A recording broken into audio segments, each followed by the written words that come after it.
Hey folks, Mr. Justin here with Secret Weapon Miniatures and another Workbench Wednesday. First, I want to thank you for joining me again and bringing your ideas to the show and tuning in. Of course, if this is your first time joining us, please make sure you like, subscribe, hit the little bells, whatever it is you're supposed to do these days to make sure that you get to be notified whenever a new show is heading out. All right, this week I am actually getting ready for the Gamma Trade show here. Which means that these are the last of the base sets that we don't have painted samples for in our display. For those of you that haven't been to a show or seen us at a show in the last couple of years, what we do is actually put out all of the, we put out a set of 50mm bases for each theme. Let's turn that off for the moment. Put out a set of painted 50mm bases for each theme, each done slightly differently where appropriate. And then if you are looking for that product, we can hand you the various sizes and whatnot from behind the counter. It keeps us from having to have pegs for everything for people to sort through at shows and saves us a lot of room. So yeah, today I need to get the last of these done for that display, in part for Gamma and in part for Adepticon, which is coming up. Obviously, I had already started the Silent Halls, but one of these two I wasn't happy with, so I'm actually going to redo that. Where do I want to start? Actually, I want to start with sewers because I like paint the sewers. I actually haven't finished one of these bases in ages. For one of my hands-on classes, I actually use one of these bases in the class. A custom one of these bases usually. It's not in the set. So it doesn't really work for a model, but it's got all of the textures that I need. All right. Working over there today, and I'm going to begin with a bit of airbrushing. Of course, I'm sure that surprises absolutely nobody. I'm just getting some ideas in my head for color variations, and because I'm going to be doing this effectively as speed painting, I'm going to use a combination of my inks and of course the Secret Weapon Miniatures paints. And today I want to start with a color called the red brick.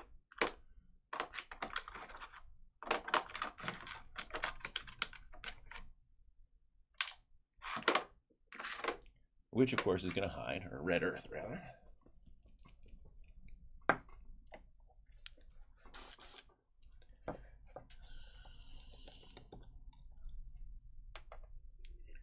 Oh, that's right. Gosh, I never got around to the product previews, even though they are sitting on my desk right here in front of me. So excited to paint the bases, I'm distracted. Well, it's a good thing I don't want much of this, because apparently I'm about out. But here's an exciting thing for you in association with Wicked Elf Miniatures. We are updating our paper plant products. This is actually an old version. Yeah, that's the old version. There's actually more plants on the sheet for the same price now. We will be previewing these at Gamma, and we will be releasing them in time for Adepticon. That's the other big one. The other thing that we're going to have samples for at Adepticon, I can't even mention yet. If we have samples, I may just keep it secret until we're ready to launch, and then just rock the world, man. Not that I think this new product is super cool or anything, but it might be the coolest thing we've ever done. Might be the... Yeah, I'm just going to stop, because then I have to tell you, I'm so excited. Obviously, I just can't hide it.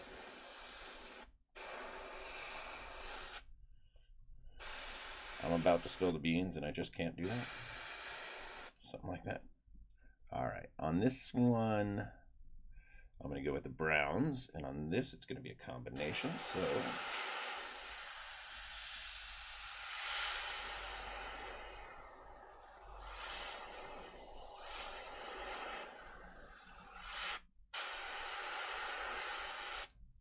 All right.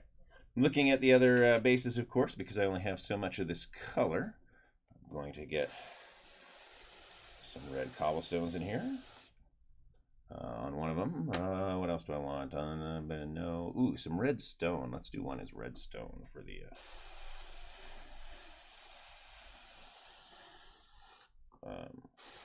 Rocky Bluff set here.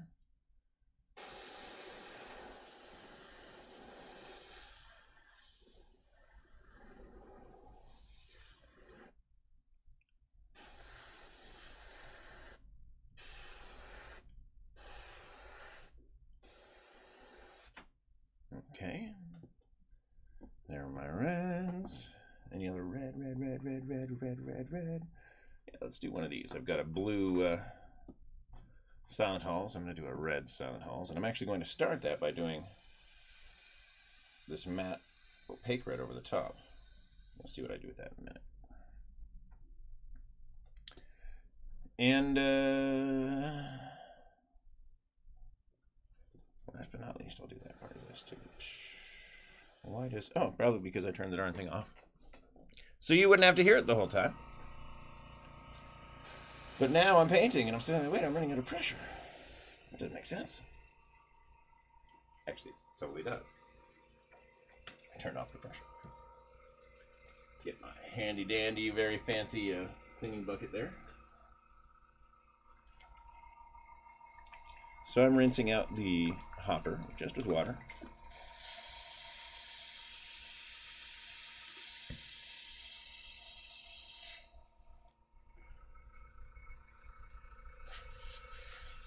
It's important, particularly since I use isopropyl to clean my brush, that I get as much paint out of there with water first. Otherwise, there's a chance that the paint can gum up inside, and if you leave it sit too long with the isopropyl, because it's breaking down the acrylic medium. And again, that's why I use isopropyl to strip models.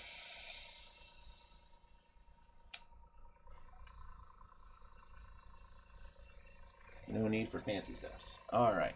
Let's see here. Next, put a cap on that red.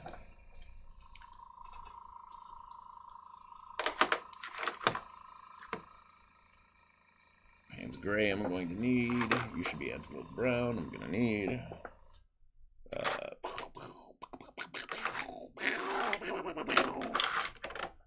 And umber? Sepia will do. Why will sepia do? Because I found it before I found umber. That's why. I'm going to keep things flexible. I don't really have any requirements for this. It's not like I can't just make it up as I go. So that's what I'm going to do. All right. I'm going to start with some antelope brown. Now, normally, of course, I would have done this with the Comet Red for that brick color. Or Neo Burnt Red. But for the sake of speed today, I'm using the inks. It used to be with my primary, or my preferred way of airbrushing, and these days it's really not. I really am happy with the paint line, how that turned out.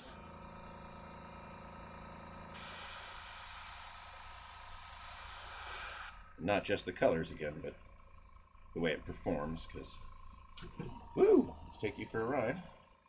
Oh yeah, big ol' ride. Here we go. We're back to close enough, right? Sure. All right, we get that business card from on top of my computer here. Always tricky when you're working around all sorts of stuff on your desk. They don't have a permanent studio set up at this point. It just happens here in my home studio.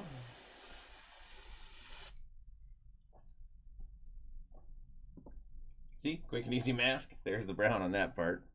I'm kind of going to do the same thing right here.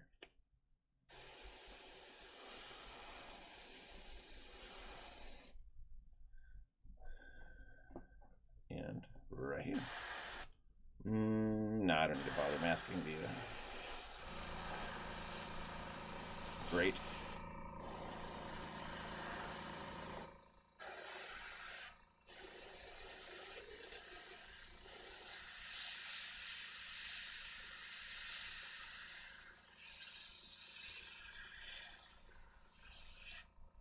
There we are.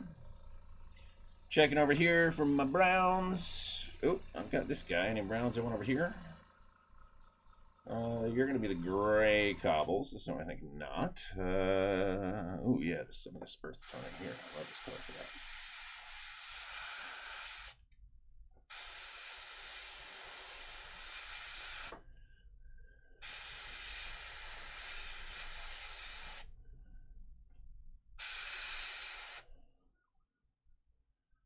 We actually started the work to start formulating our next paint line.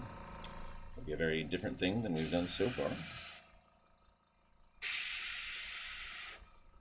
Experimentation will begin in earnest when I get back from Adepticon, but in the interim, stay tuned for a bunch of samples as I reject ideas. Obviously, when I reject an idea like that, it's not going to be too bad if we're sending it out as a sample, but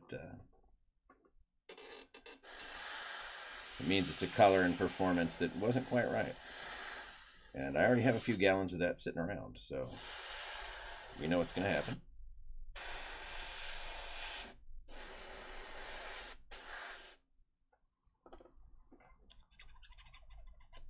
Let's see, I have blue, red. We're going to make that one white, so I'm actually going to put a little bit of this over there. But in this case, largely aiming for the recesses.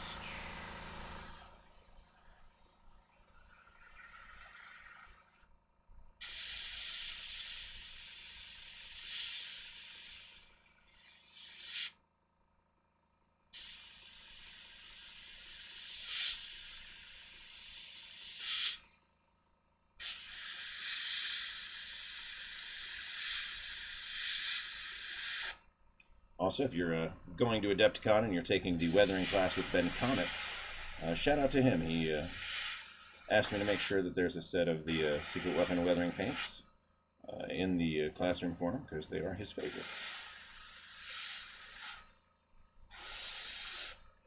He shared with me a bunch of examples of stuff he's been working on, and that was really cool. All right, and on that one, I'm actually going to leave it. So let's rinse this color.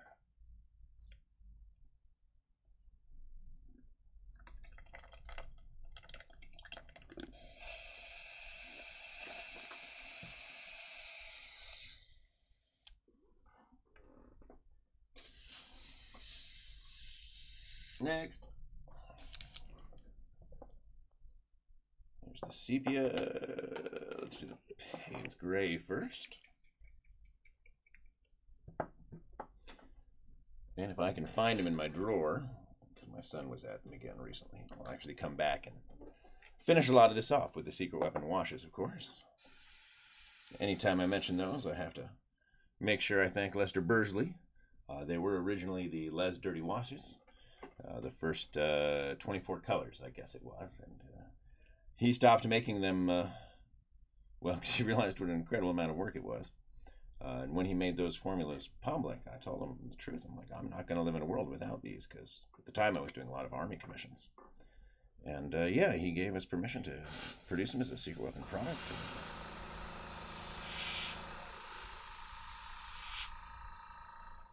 It wouldn't exist without him. So it's one of those products we manufacture that it's very easy for me to get excited about, and still claim little or no bias, because it wasn't originally our product.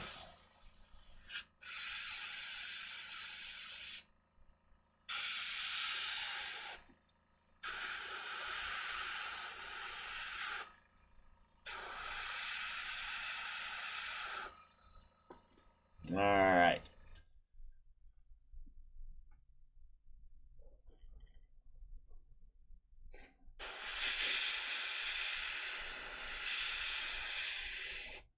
I didn't realize you were using one of the rejects for the booth there, Emily. Oh, that's right. Yeah, I guess I'd forgotten then. Oops. We have this gallon of black paint that we can't sell. Oh, I need black paint. Yep.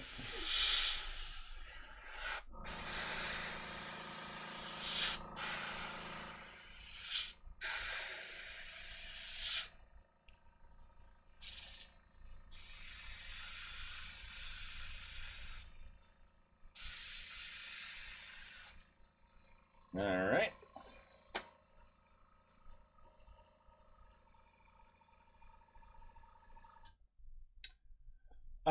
Noel, that's a great question. How the secret weapon washes are working better than simply watered down paint. The ingredients that go into our washes are very, very different than the ingredients that we would put into paint, including the colorant. We are actually using an ink as a colorant in the secret weapon washes.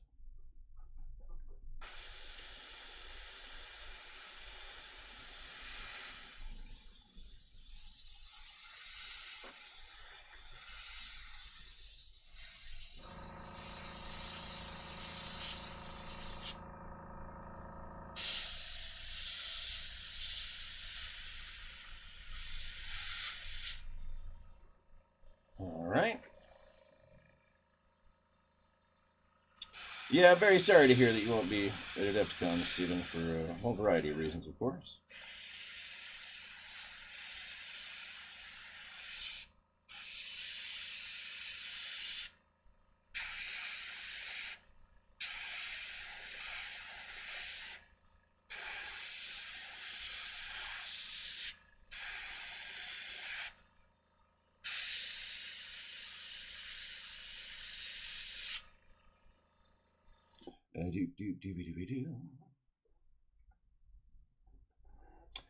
The flow of the secret weapon washes is very fine, Kevin. Thank you very much.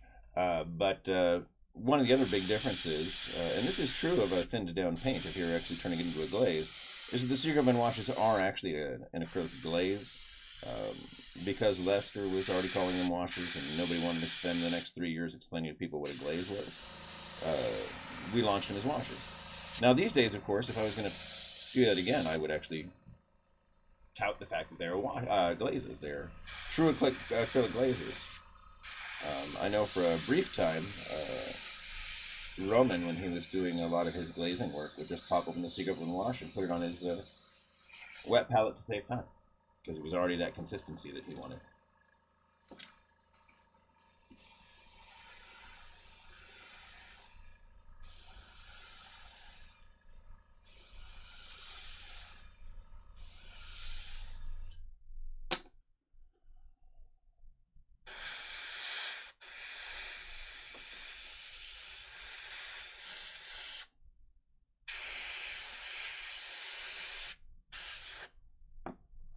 So many bases.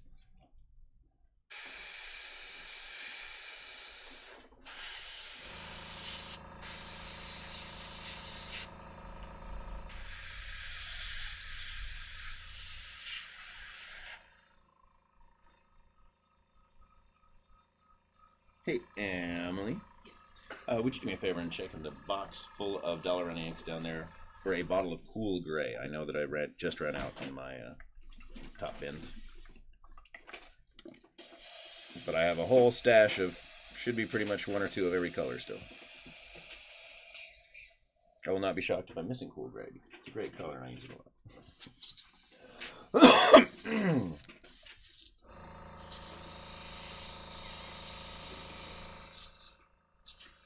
And yes, Kevin, these are the missing display bases. We'll have all of this done in time for the Gamma display, and then, of course, this year's Adepticon.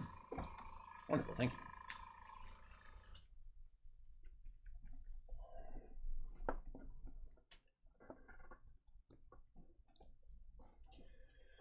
And this is it, at least until I get to the next theme, which I'm actually going to press a sample of today, because I have to do some work on some missing sizes. Of course, Games Workshop keeps adding new sizes for all of these awesome new models, so it's funny, a lot of people are, oh, Justin, you must be so mad every time it happens, and my answer is no. I'm really not. It's great. You know, it's keeping enthusiasm in the market alive. When Games Workshop does well, all of the smaller companies like me do well too. It's just the reality of it. So I might be tired of making these new sizes. I'm glad to see more people playing and the hobby growing again.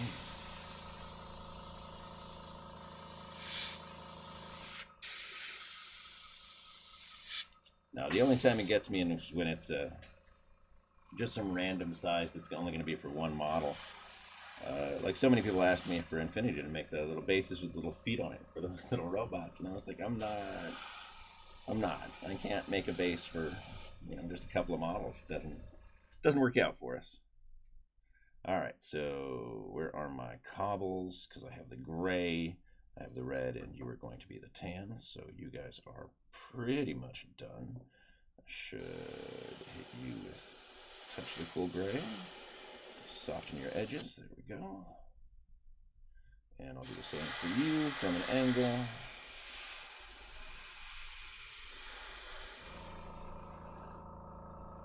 Weather that down a little bit.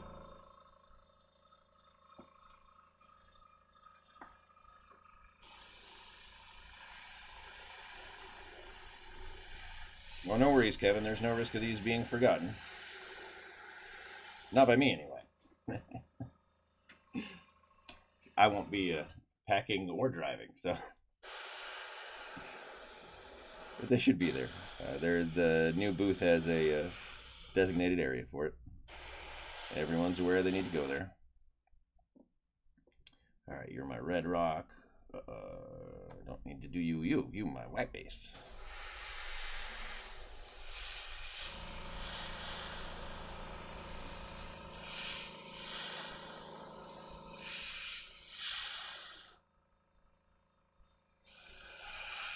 I'm angling the base and the spray to help keep it a surface coat, so I keep some of that pre-shading that I did.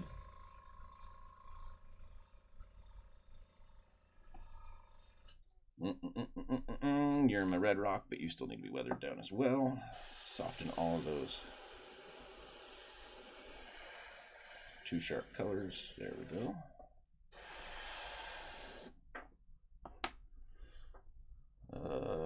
Red base. Just a couple of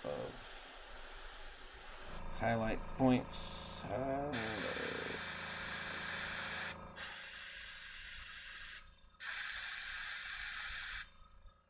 All right.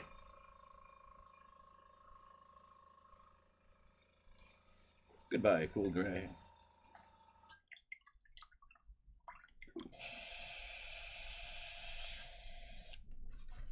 But that must sound pretty funky on the microphone. It makes me glad I don't have my headset on today.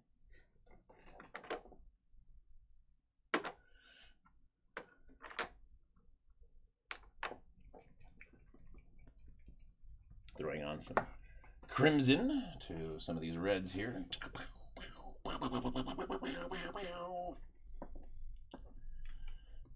Starting with that.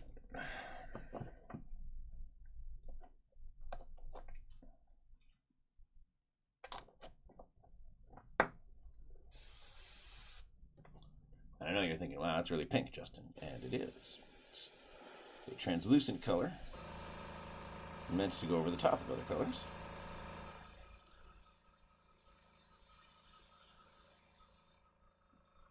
Give me a nice, vibrant red, but I also get my pre-shading and my pre-highlighting.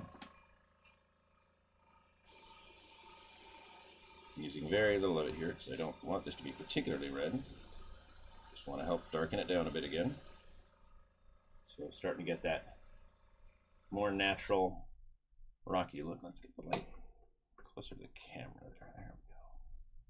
There we go. There, now you can see better. So starting to get that natural rock look. Well, I think so. You may disagree. You'd be wrong, but you know, you can disagree. Whatever makes you happy. And in this case, I'm going to put the red right over that green as well, because it's going to be the opposite color and help muddy it down.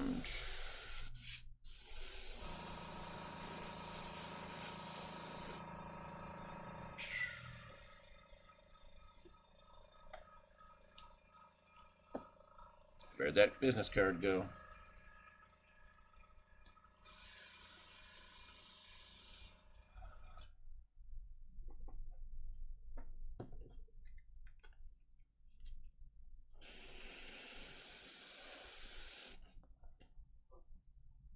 All right. And next, I'm going to get that base out of here before I paint it. There's one in here that's already done, and I keep looking at it going, oh, wait, no, don't do that. What I will do, though, is this.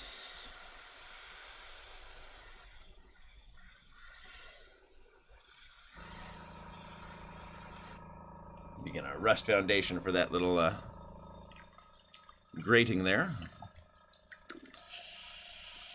I could do that with just a couple of strokes of the brush, of course, in the rust colors, but since I already have ink in my brush, I saw no reason to waste it when I do, in fact, need that color or a similar. Second, please. Take care of my thirst.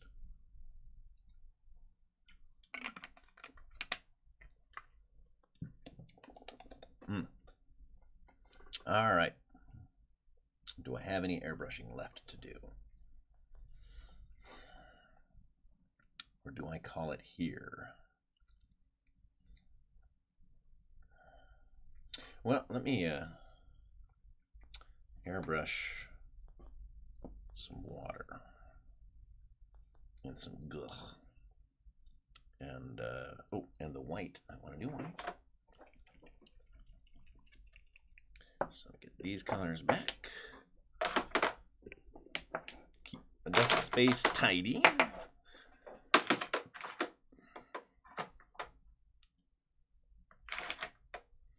little bit of really green and a little bit of. We're gonna have some fun here. For the sewer sludgy one, what I'll do is mix in some inks when I do the realistic water and show you guys how I create that floating effect that I like to do. Right, so the first thing I'm going to do is actually put a bit of turquoise into each of these.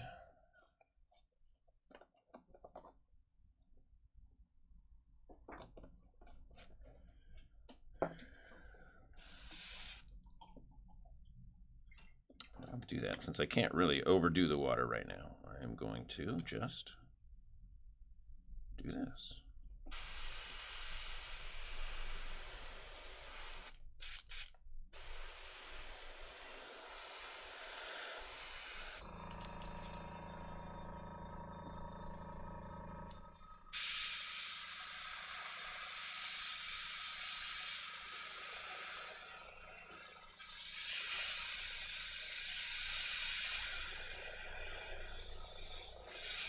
So even though they certainly won't be blue when they're finished, I put down the light color first because the rest is much easier to do with washes.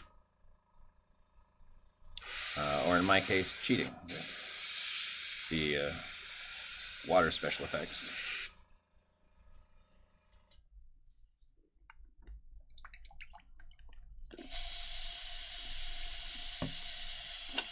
Run some isopropyl through the brush for a second.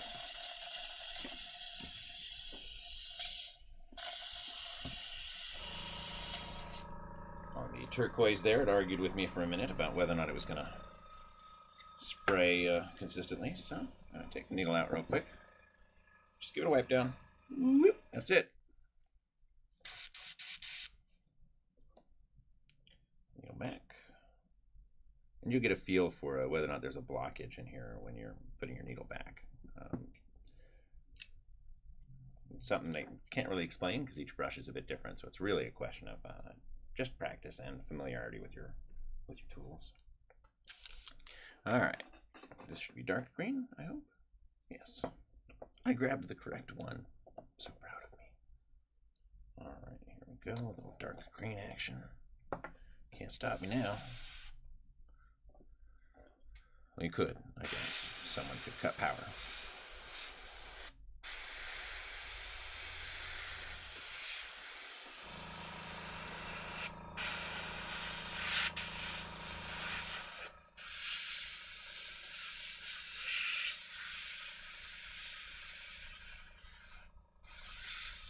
And in this case, I'm not worried about that bit of overspray because I'm actually pushing it into the corners. I mean, I'm even spraying on top of the turquoise while it's still damp.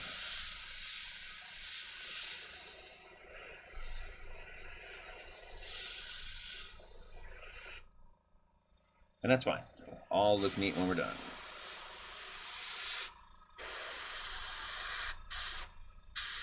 So just air now. Put a big old sploosh in there. Boom.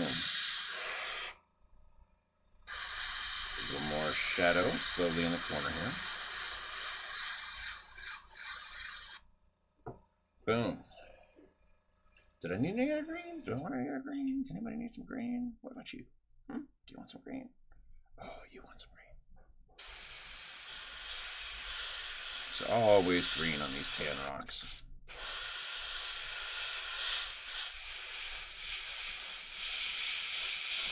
Just hints.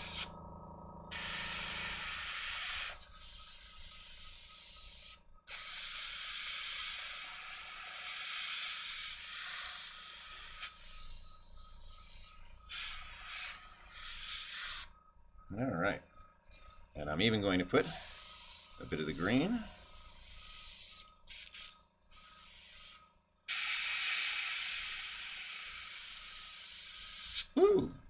That's how that was supposed to go.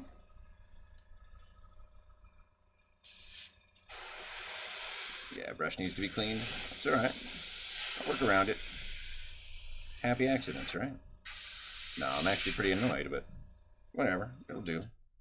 I'm still going to paint over the top of all of this, but that way I'll have sort of that green that would be sitting underneath the since that's a drain, a gutter. It would be schmutzy. It's schmutzy the drain. That's what everyone wants for Christmas. All right. Move back to the white base. I'm very nearly finished with the airbrushing around of this. I'll get back to brush painting here in a minute.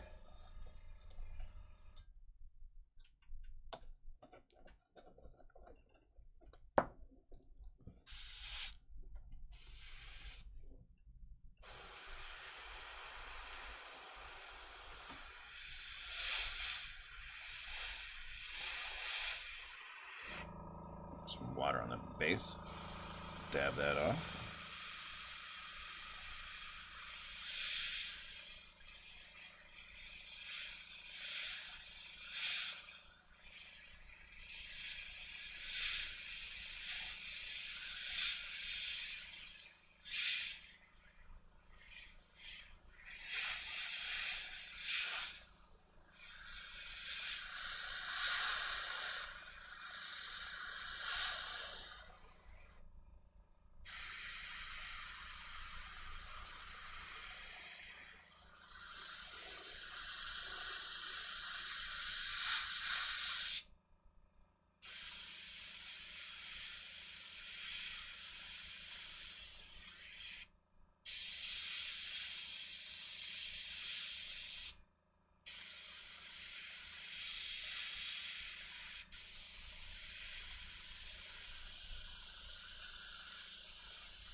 Drawing tiny lines without a mask. Boop, boop. It's what I like to do.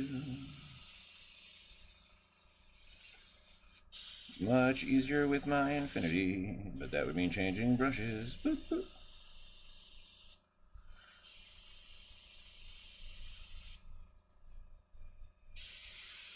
Move this area here a bit. Make that a little more consistent.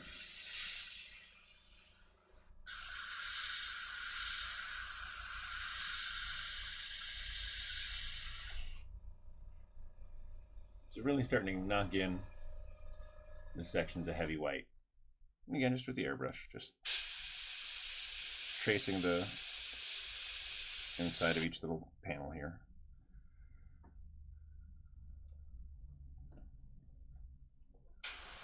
And I promise that if I make it look easy, it's because I've done a lot of this. If you have not taken an airbrush class with me, what I recommend in the class and all the time is buying a large format coloring book. I actually have a pile of them in the warehouse too, but when I want to practice, I pull out a Hello Kitty page or a Frozen page or whatever was on sale at the time at local arts and crafts shop when we went in. Usually by the register, in fact. All right, first, do the angled thing again. Side one, side two. That's the same reason I make the practice sticks out of resin that you can find on the website, is I find that if we're doing miniatures all the time, it's easy to focus on the model and feel like you're not making progress because the model didn't turn out the way you wanted. So get past that by working on things that aren't models, but still related, like use the Secret Weapon practice sticks to I'm going to move the camera again, bring you guys closer to me. Ignore all those beautiful marks on the desk that are there to let me know where to stop working and readjust. But yeah, that's why I like the practice sticks. Like I said, is I'll paint one of those, work on faces. There's a male and a female face on them, so I'll practice that for a bit, and then use isopropyl to strip the stick, let it dry overnight, or at least a little while. I say overnight, like I've ever actually done that.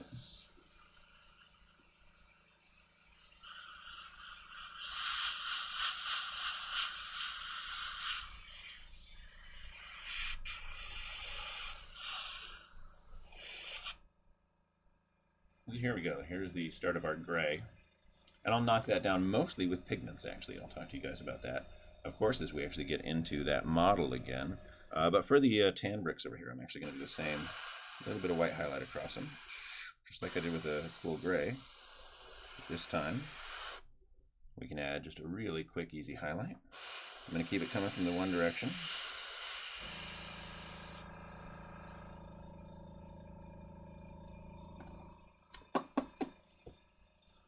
You too.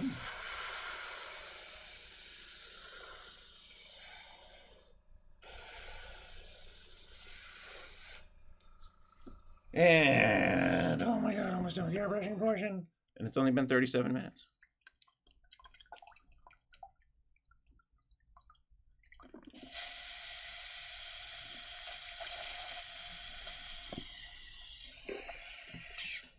But I do need to run some quick maintenance on this one.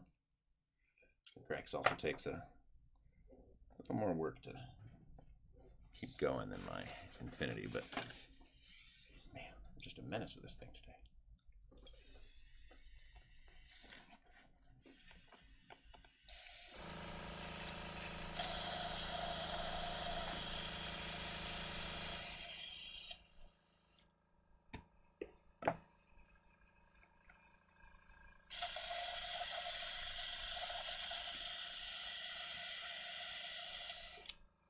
All right, now that I've gotten dirty paint water on everything, we're good to go.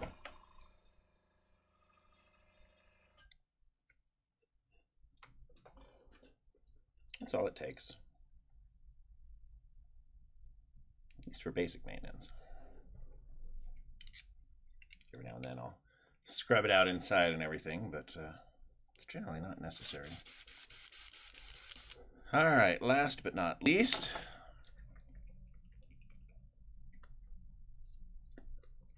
only need a couple of drops of this because it's only going on 3 models, and that is this very wonderful bright yellow green,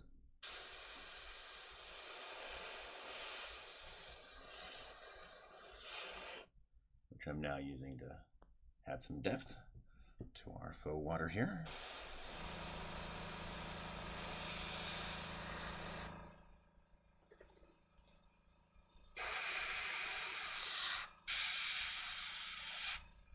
All right, and that's it.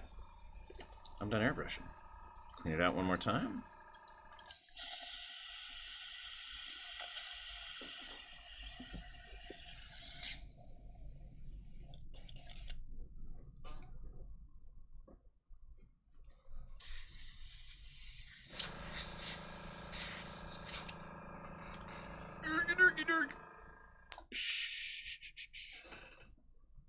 Sleep now, compressor. Your work is done. All right, let me get, not that. Ooh, yeah, that. Ooh, that'll be gross. And where did sepia go? Oh, antelope brown. That's good too. All right.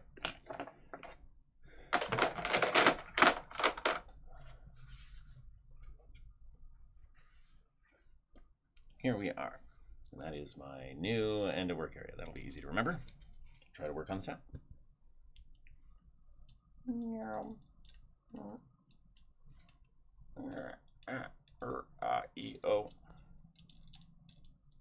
There we go. All right.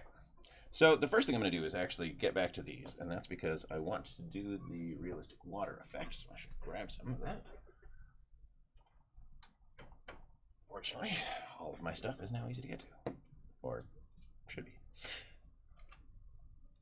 But I want to be able to do the water effect on that, so I need some old rust, some orange rust. I need my palette, which I actually think is in the kitchen, so hey, look, cup.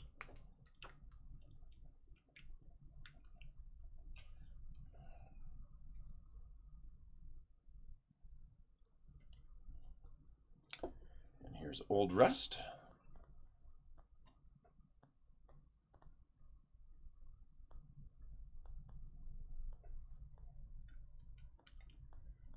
And I'm going to take one and my water.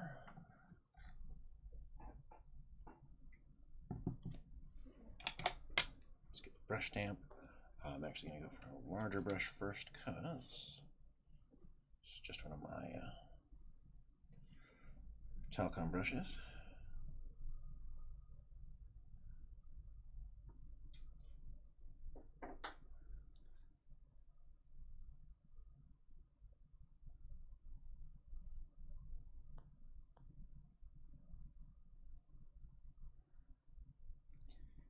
That, and I'm going to get in here. What I'm actually doing in this case is hitting between it.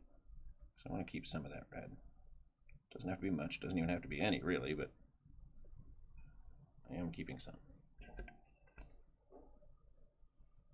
It doesn't matter if I get it onto the bricks because rust bleeds.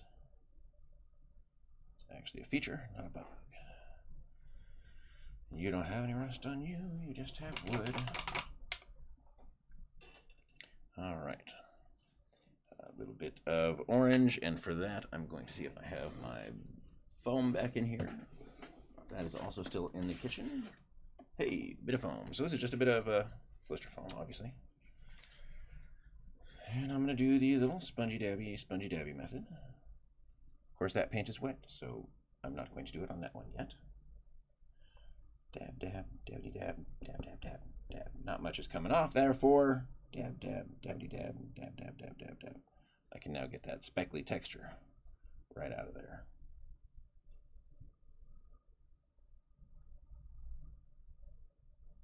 So now I don't just get the rust color, hopefully it'll pick it up and get a little bit of the rust texture. That'll be more true on that one, but that one is still too wet to mess with, so boo-hoo. All right, I can do you though. Let's take these, put them back. One of you. One of you. I want handle wood. You're the brass casings though. I'll need that for later. I want handle woods. Is wood for handle.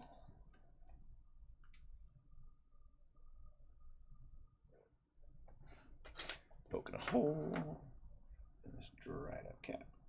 Chicka-pow. Poke, poke. Wipe, wipe, wipey, wipe, wipe, wipe, wipe. A little bit of handlewood.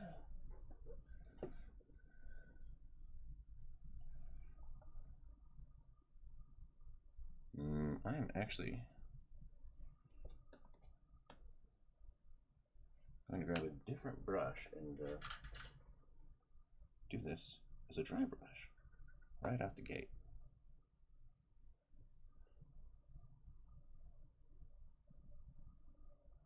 Keep some of that color from the water right here on the edge of the wood, so I've still got that nice green tint down inside the wood. I can make that fancy later. We have paints for that, but it's a good start. You back? Here, I think. All right, and let's come back to my orange, because I should be able to do that now. Dab, dab, dab.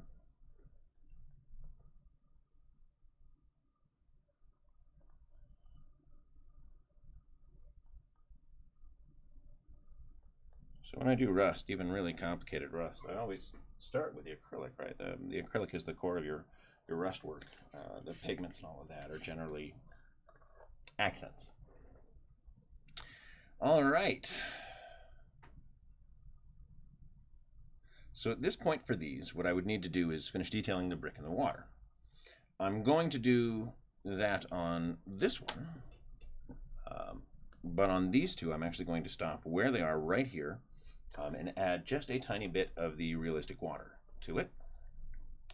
And I mean a tiny bit, just like drop, drop, 3, I think, 4. Okay, well, I want to see if that's enough to just spread it around. You can use a brush. It is an acrylic gloss, so spread that around. Make sure it gets everywhere. I don't even care if I get bubbles, because they will be interesting too. All right, so there's my first layer of that nice heavy gloss. So I need a little less because my brush is already saturated. Should be plenty. And again, I'm applying this just as a very thin layer of gloss. With the realistic water, you can build a layer up to about 1/8 of an inch. I don't recommend it, but you can in a single layer. So in this case, just doing it so nice and thin, it should dry quickly for me. We can get on to the next step, which is where the fun really begins.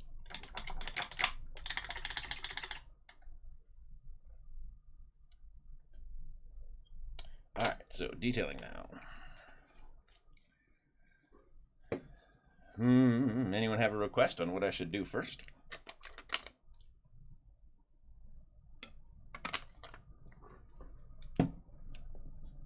Pew pew!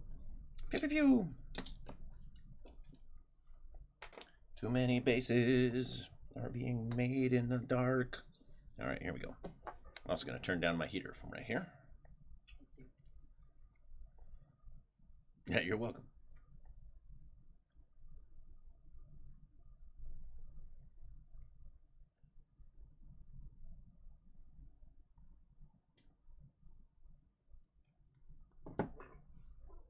The red rocks. All right, red rocks are first.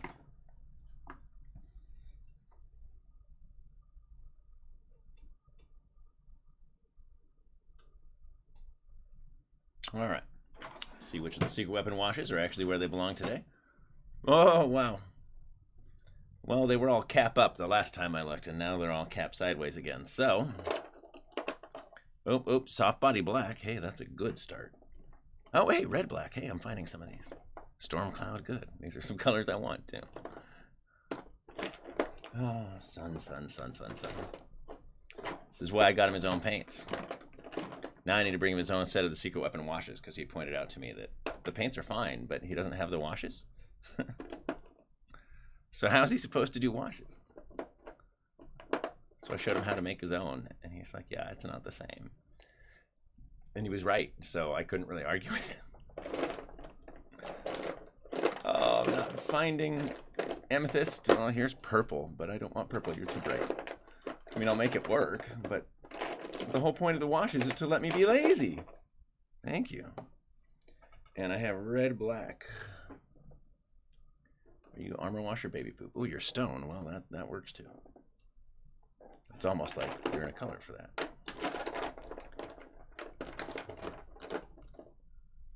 Sewer water, yay! All right. I now have too many of the secret weapon washes open in front of me,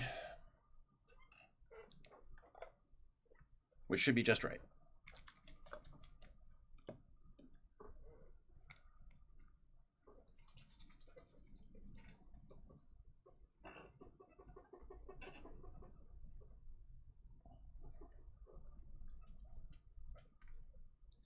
Well, at this point, Noel, first, thank you for using our paints to do your work. That's really awesome. But at this point, because I've been cheating and using the inks, and now I'll move on to the washes, a lot of the red rock is going to be done differently than I would actually do it myself. Particularly for red rock, I do a lot of glazes, but at this point I like to work with oils when I'm doing realistic rock. I find that I can make very realistic rock very quickly when I'm using oil paints. But since our oil paints aren't ready, I'm not previewing those.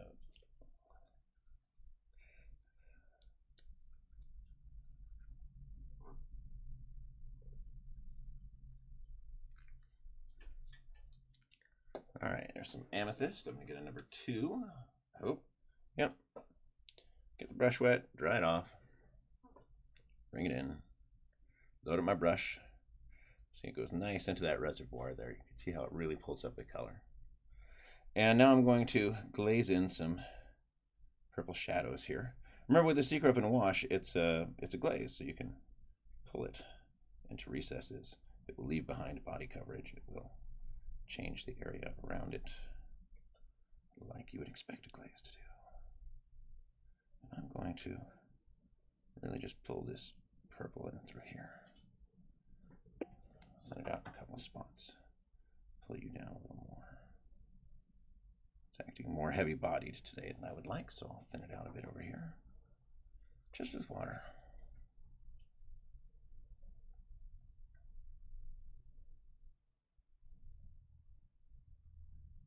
There we go.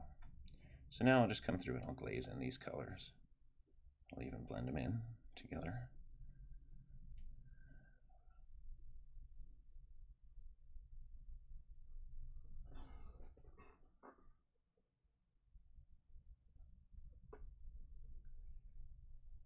Yeah, oil paints aren't for everyone, but I'd like to think I could convince some folks. The techniques are a lot easier than I feel they're often made out to be, but then I tend to feel that way, which is why it's one of the things I emphasize in my classes, particularly for, the weathering work is, yeah, you can do it easily and poorly, but, the thought that goes into doing it quickly, easily, and with some semblance of reality. And so too with oils. When we're ready to do that,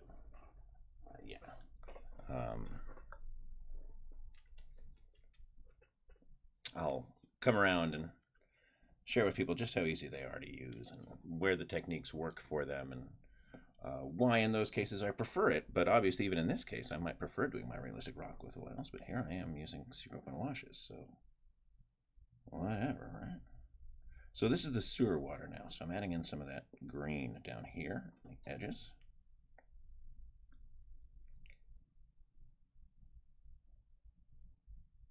And in here in the recesses, blending it in with that purple. Down through this section here. See how it's glazing that color for me? There we go. Glaze this area, keep that highlight. There we go. Glaze this whole rock down.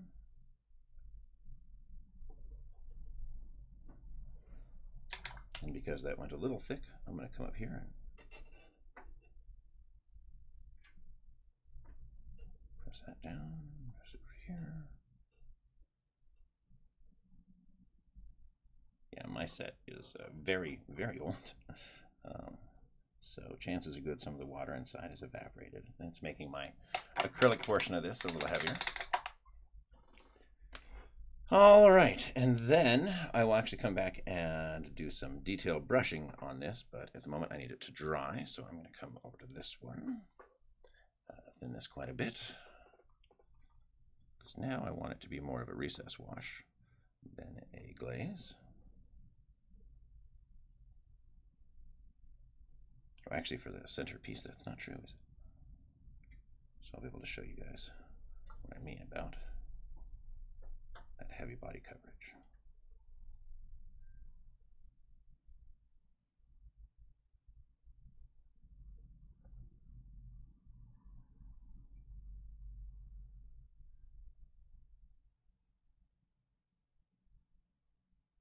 Yeah.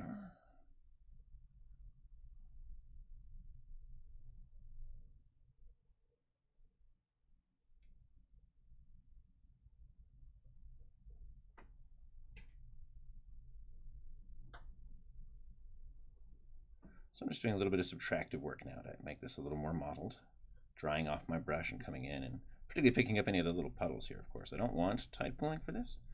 It is an effect that I could do on purpose, particularly for something like this where there's going to be water in it. But we don't want that right now. All right. And that's only going on these. And it's the same over here. I will use sewer water for this unless I have storm cloud. No, because I already used a tan base underneath it. I can see that right now. So in this case, I'm coming into the recesses again. Help define some of these. This would be a lot smarter to do after I had applied a gloss or satin coat. But that means going out to the garage, spraying models, making you wait. There may be some of that anyway, because I'm going to be doing pigments, but we're going to take a risk, I think, and go without sealing for that and see what happens. It's a slight risk, but it's always a risk. You are putting paint thinner on your model. Go ahead and just slap that on there. Find this area, come through here. There's a line that goes off like that. Over here, around this one. Do that. Fill this in. Down here. Around. Across.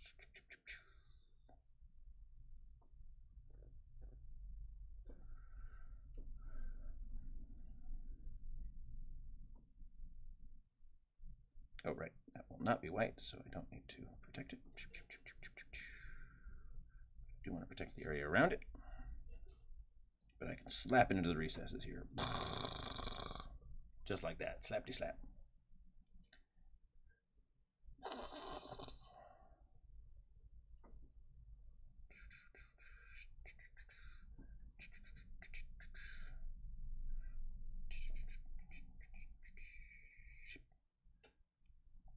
Emily, would you please grab my well palette off of the half wall in the kitchen for me, please?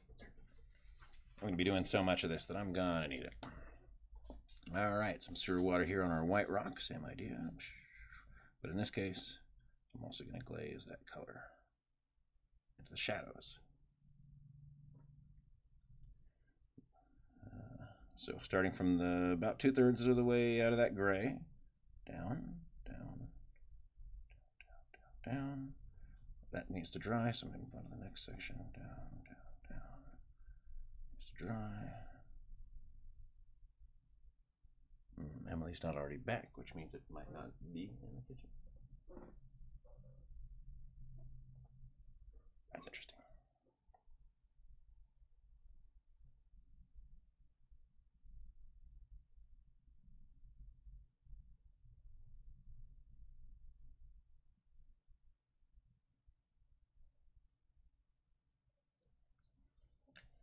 Get the brush wet in this section right here. I'm going to send it out a little more and pull it all the way down into here.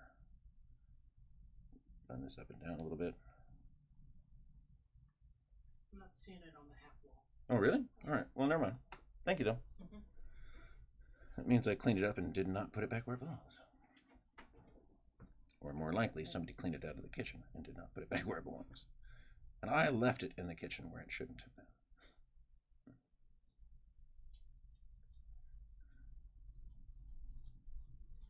I hear the clickety-clack of puppy feet. Hey, Smoochy Pooch. Papa working.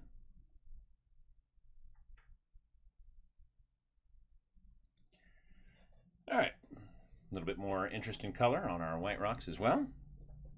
And of course, this will dry matte, but at the moment it's all shiny.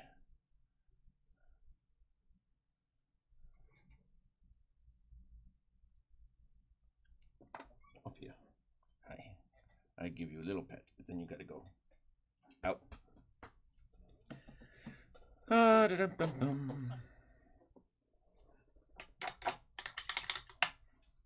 Let me get my soft body black. Add that over here next to the sewer water, because I don't care if these two get mixed in. At this point, that would be just fine. In fact, I'll just do that. So smooth, so pretty, so oversaturated brush. And in this case, yeah, I'm picking out lines. And again, this would be easier to do if it was over a gloss or a satin, but we're not going to take the time.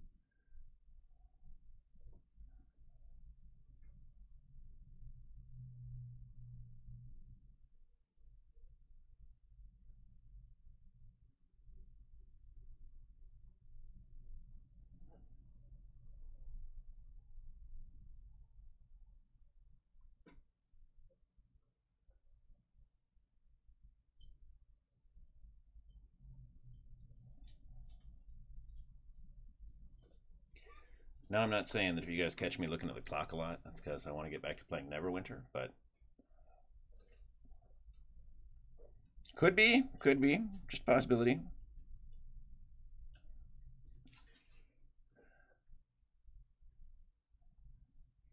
She have a very busy day planned after this. But the brain weasels are being kind today. That's always nice. Though, as Bob Ross said, any day's a good day when you paint, so that's certainly part of the help here. Always glad to have your company and an excuse to make sure I get some painting done. After all, if you're going to be waiting for me, it would be rude not to show up.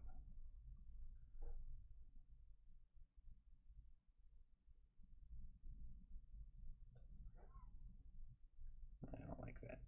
That was better. All right, any others? Any others? Any others? I want a thin line of you down the middle.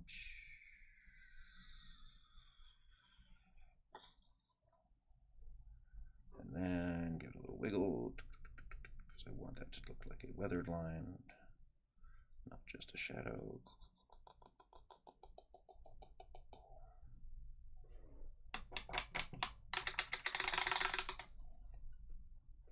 Anything else with washes? Yeah.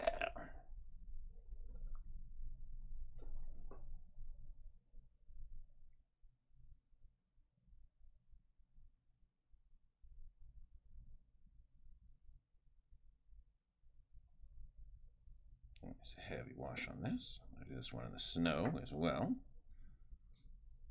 Well, one of these. Maybe not this one. Maybe yes, maybe no. Oh wait, I only have one of these. Ham, did the other runic mountains have snow on them? I think so. Let me check. Then maybe I should do one without snow. Alright, can the purple be useful? Yes, it can. Yes, you have a snow and you have a fall. Snow and a fall. Alright, so maybe I'll make this one spring or summer or something. I don't know. If only I had some awesome paper cut or cut paper plants that I could add to it. Oh wait, I do. So that's the amethyst I'm using here to define the flowers. Rosettes, excuse me.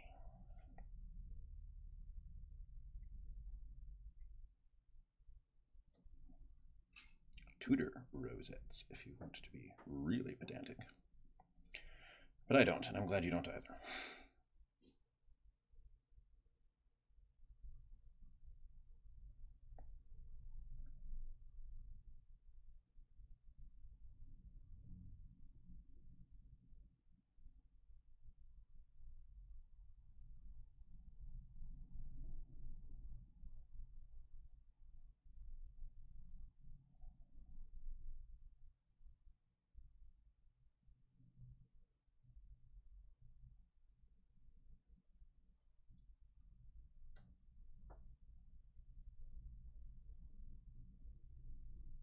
Get in that recess. There we go.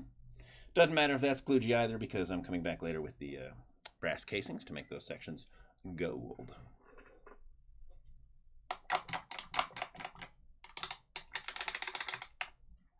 All right, let's set these aside for just a second, because I want to take a look at my favorite bases. Poke, poke, they're ready to go. Yeah, yeah. All right, so here's what we're going to do. First off, because it finally gets to happen, I get to take my Nuka-Cola toothpick dispenser and officially release its first toothpick for actual use. Man, that felt good. All right. Now, I'm going to do another slightly thicker. So this was, what, 4 drops on this one originally. Yeah. So I'm going to do 4 drops originally on this one. 1, 2, 3, 4, 5. Gonna run that around like I did before. I need a little bit more, because in this case it actually does need to create a slight floating layer. So that was a total of 7 and 1 for the towel. So now I still have, all right, there we go. There we go, there we go, there we go. Use my toothpick to get into all the little corners and recesses here.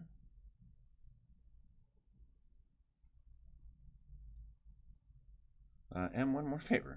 Yeah. Would you please let the dog out? That's why she keeps coming in. She's now scratching at the door instead of nosing it. So I imagine it's urgent. All right, so I'm going to take a couple of drops of my very bright green here. If you're using the Secret Weapon washes, this would be the Fallout green. And I'm actually going to load up my toothpick and see if I can get enough off of it today to do this. And the answer is going to be no. Oh, yeah. There we go. All right, so the first thing I got is my little dots in there. On a large surface, I would just take the ink and put a drop, or the wash and put a drop. But now I'm just going to stretch it around. Now, the nice thing about this one is it actually has some contoured areas it can work with.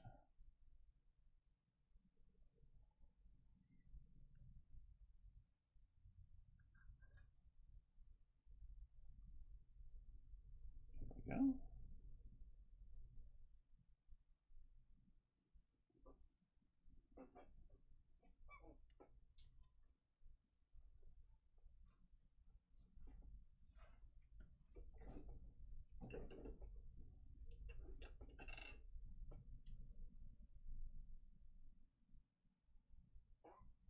Layer 1, fight.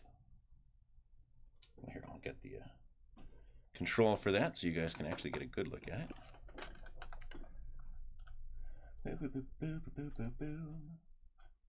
That's not what I want. Desk cam. Properties. Configure video.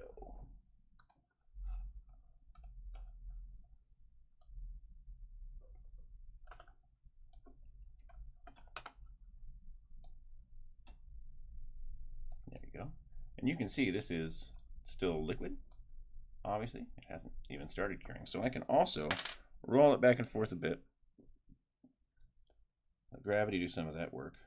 Help me create some slightly more blended and realistic swirls. So I'm going to let that one dry, and I will come back to it. In this case, I'm going to use a little bit less of the green. Oh, I haven't even put the liquid down, so that would be foolish. That one was 7, so I'm going to go 1, 2, 3, 4, 6,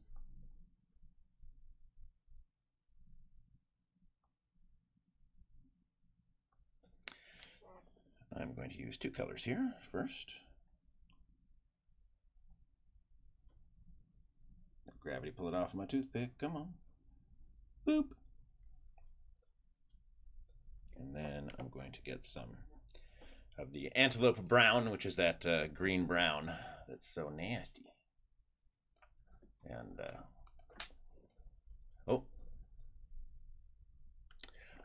Stephen, Stephen asks if I've tried to make things like the fish that famous artist, resin artist does. And not with the realistic water, that's for sure. I have considered doing it with resin and enamel, which is what that fellow uses. But the last thing I need is a new hobby.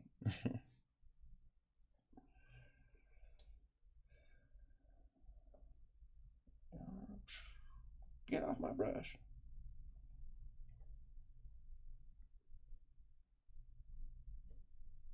Get off my brush. There we go. So now I've got 2 colors in here. First thing I'm going to do is let the planet do some of the work for me.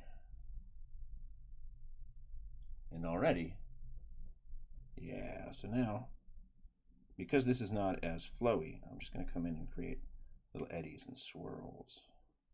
I'm being very gentle because that original layer of realistic water is still damp. None of this is cured completely yet. It's simply cured enough for me to keep going. I want a little bit more of the green right here.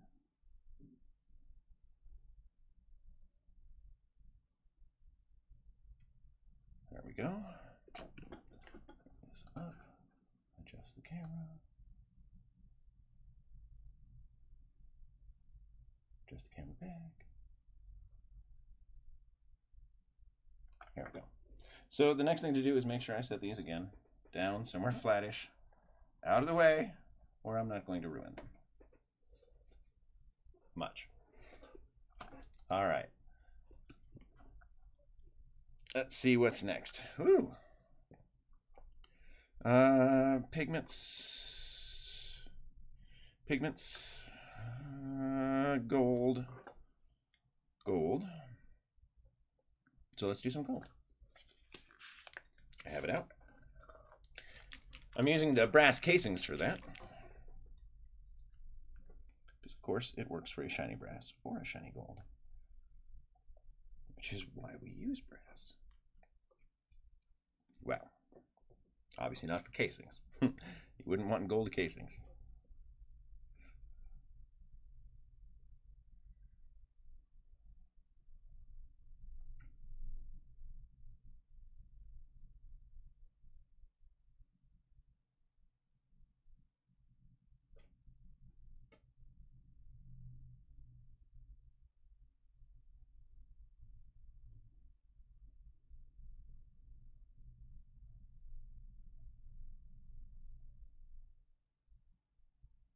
I'm using the flat of my brush to help me preserve the recesses, the chips, the shading on each of the floors. And I'm going to come back to the center of each two rows. If you can see them, and you can't there, then pick out the those.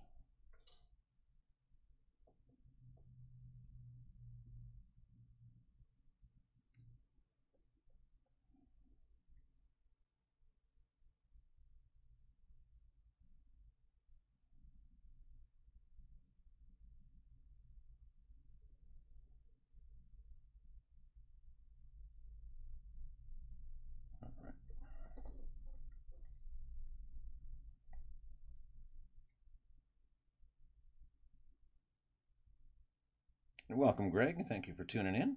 Always a pleasure to have you. I'm actually going to give the same treatment to this one. In part to show how different they can look just by changing the color up a bit, you know? Okay, here's the same base in a slightly different color. Well, a very different color, red and white, or very different colors, excuse me. A slightly different variation, but there's a big difference. It's going to be more fun getting these because they're larger. More of it. More room to make a mistake.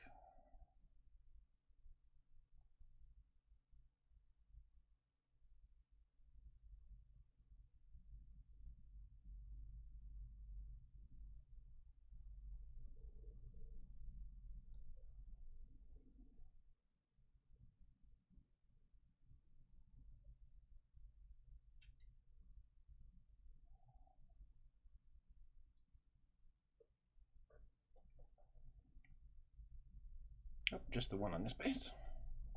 All right. So already, since we started, here are the two new Silent Halls bases. And as you can see, I mean, I've really taken very few steps here. You know, compare that to the other one. Yeah, very, very nice seeing the difference that the color makes. I like that. Do I need any other gold? I really doubt it. All right. That's the end of that. But what I do need... that one. Yeah. My new favorite red. A little bit of Comet Red, of course, from our mech line.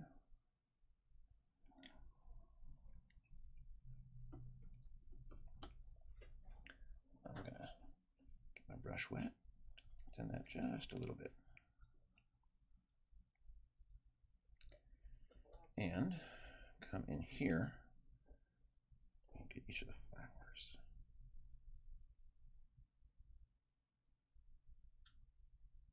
Oh, a little too thin. Oh, a little too off camera too.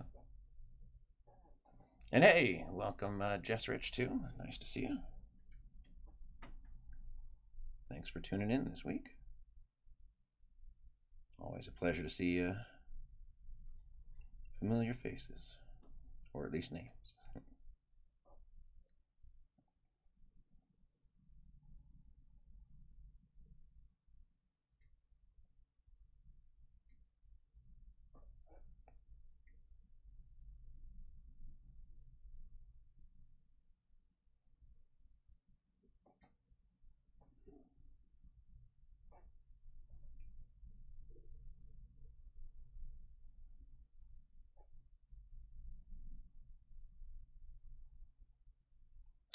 that.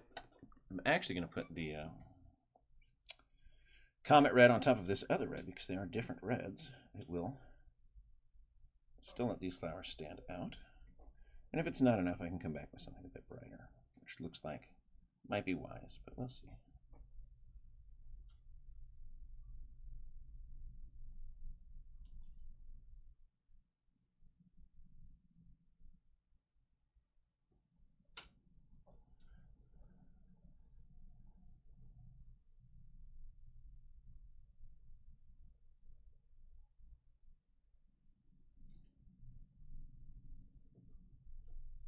Oh, good. I am still on camera. Congratulations, me. I get a gold star. Let me get Neo Pink. Yeah, okay. Getting the Neo Pink. A little drop of that. Finally bringing out my 2-aught.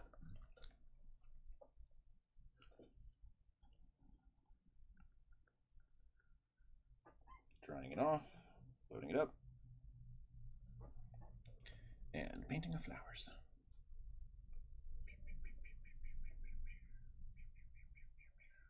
Just a little highlight stippling.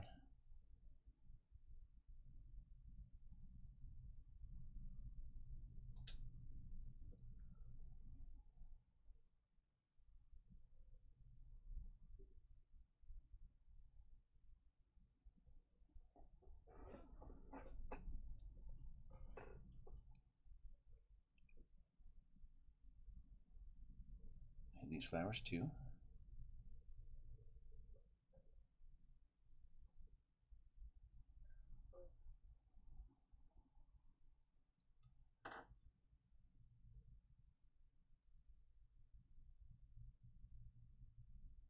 Just some little highlights stippling. Happy little highlights. All right, there we are. So really the silent halls are pretty much done. I'll come back with some pigment at the end, and I'll make the edges black like I need to do and all that. But otherwise, yeah, the silent hall samples. The same basic set of colors, 3 very different results. So let's move back to, oh, I don't know. Let's see, the cobblestones at this point I'll need pigment. Except for you, you need some paint. Look at that. In fact, you need some Comet red. No, that's going to be too... Where's the burnt? I think that is you. Odessa red, that's good too. And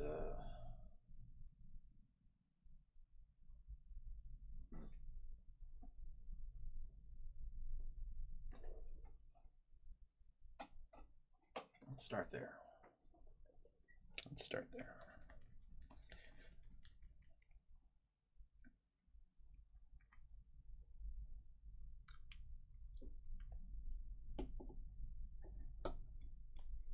Get my 1.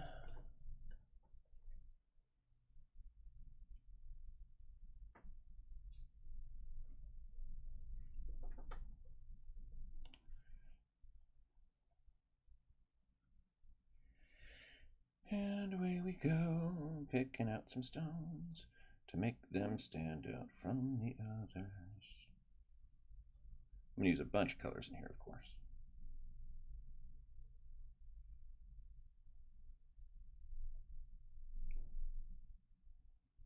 This is the Odessa red.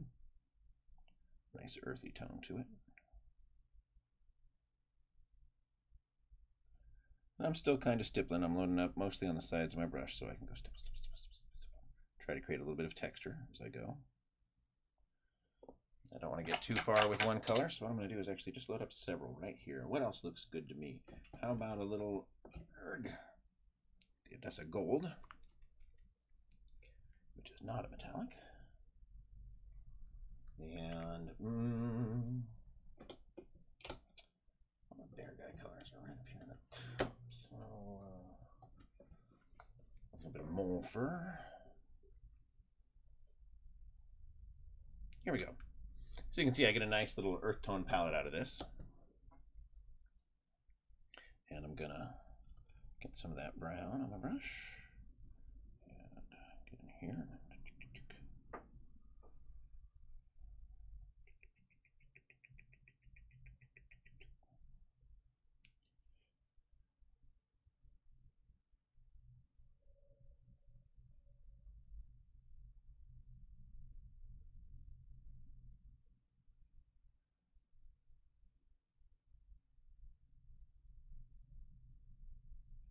Also need one of the grays. Let's go with Fortress Gray, or Federation Slate, rather.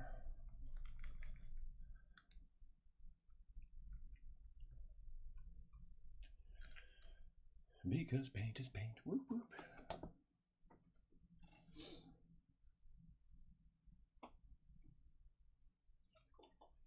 In this case, since they're simply formulated for coverage and no special effecty stuff like some of the weathering colors are, I can just get in here and start picking stones. Make this one interesting but still simple.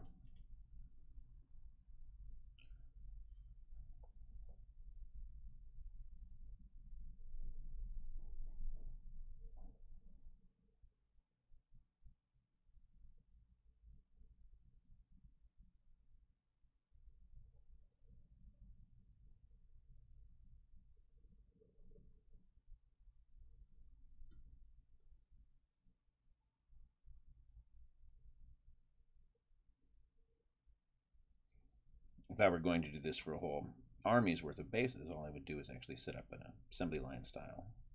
Do all my whites, tick, tick, tick, tick, tick. Do all my reds, tick, tick, tick, tick, tick. Then realized that I didn't want to do that and stop. Which is why I don't have finished armies. Not anymore, anyway. I guess technically I do. I just need to update the lists for them.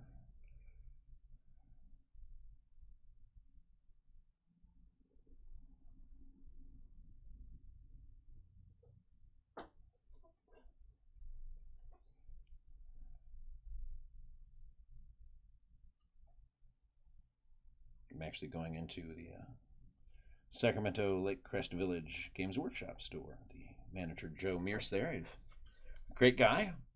And has said that if I bring in all of my finished models, he will make sure that I am able to play with a list that day.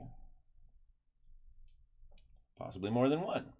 Which would be nice, because I'll take the my son with me, and we'll get our game on and spend a day at the Games Workshop. It'll be great. We have several friends of the family that play in there regularly. Yeah, we'd like to be part of that.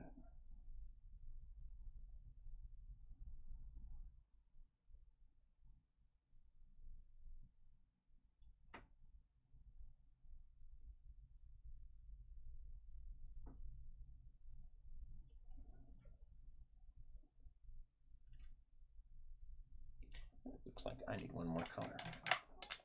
So I'm going to get that by doing this, of course. Oop.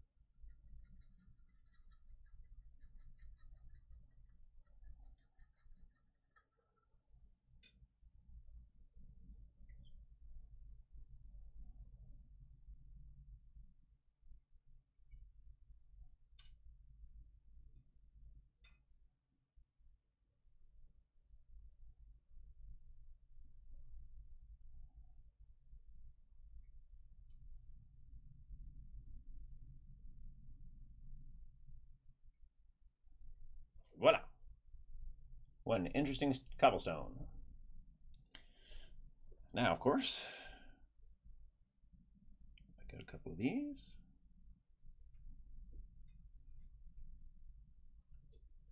Same light stone, because I would want to keep these colors light. And then regret getting rid of all of my gray, because I'm going to want some more of that. Excuse me. All right, and then wipe. Wipe. Professional way of cleaning your palette.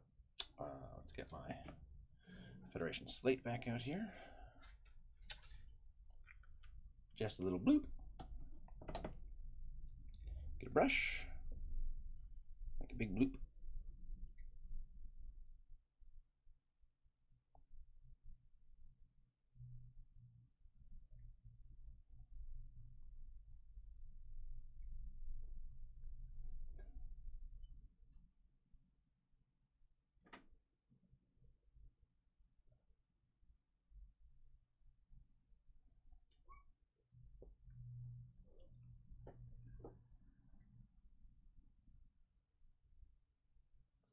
All right, I need to let that one dry.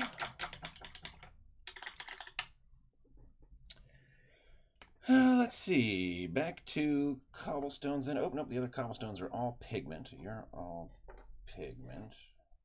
Do the pigments on the rocky bluff before I finish painting them. Actually, all of them. In which case, Emily, will help me out. Would you go hit some varnish on those for me, please? Sure. Thank you very much. Put that one anywhere. It's fine. We don't need it. Yeah. Tired of it anyway. Actually, you know what? Here, hit these two, please. Sorry. I'm not having trouble carrying our equipment for it. Yeah, I know, right? Thanks. All right, I'll clean this off. Now everything's on its way to get varnished, and that's great. That gives me a very limited range of things to work with here. We're going to work on the sewer stuff, but I want to check in on our bases first. Our liquid effects here. And see if it's solid enough to play with yet. Nope. It's still moving, and I don't want it to do that. So I'm going to bring this up so you guys can get a look at it again, see where it is a few minutes later. So that's our effect inside the water. Again, you can see it flowing right up here. So that's why I'm going to set it back down. But let me get you a look at the other one.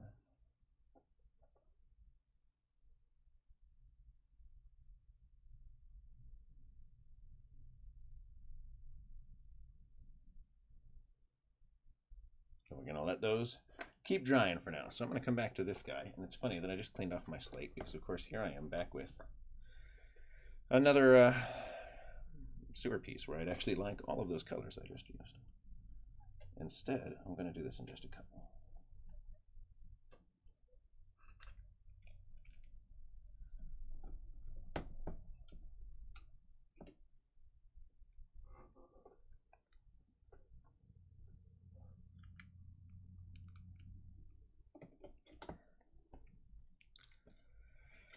Get my one brush damp. Oh, and set the focus back for you. Might like to see what I'm actually working on. All right.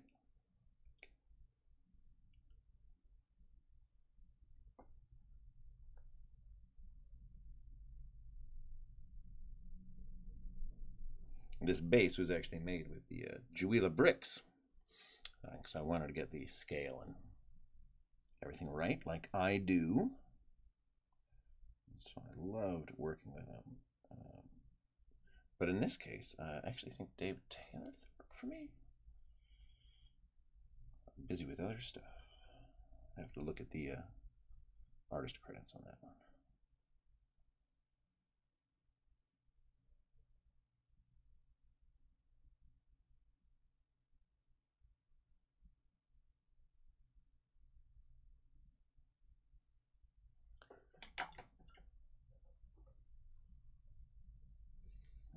Yeah, we are also stocking the 187th product line now. Good for our HO customers, HO scale train customers, which, believe it or not, we have. And also pretty good for the gunpla community because 187th isn't that far off, you know what I mean?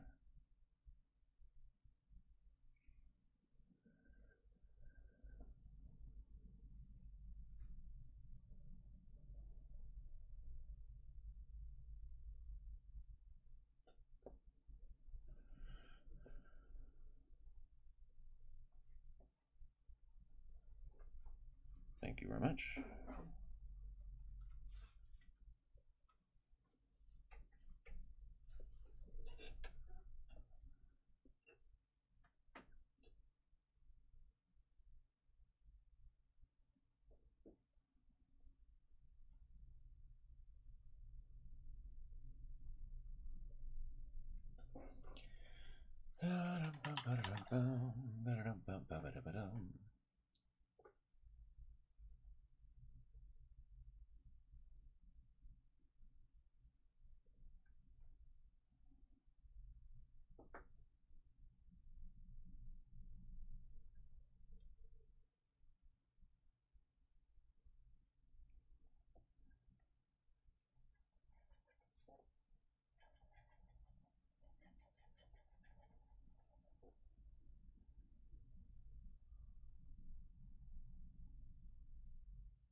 All right, here's this. I'll leave it down here rather than keep fiddling with focus. And this is one of those parts where I get to do one of my fun little tricks, of course, because the grate needs to be highlighted a bit. And that's why I have my lovely Prismacolor pencil here to just go shadoop-doop, shadoop-doop.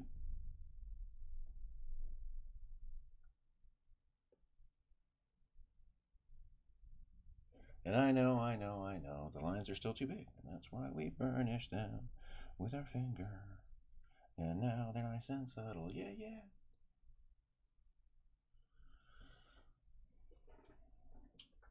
All right, so now I'm actually going to do much the same right here on each of these cobbles. So draw each of these pavers rather.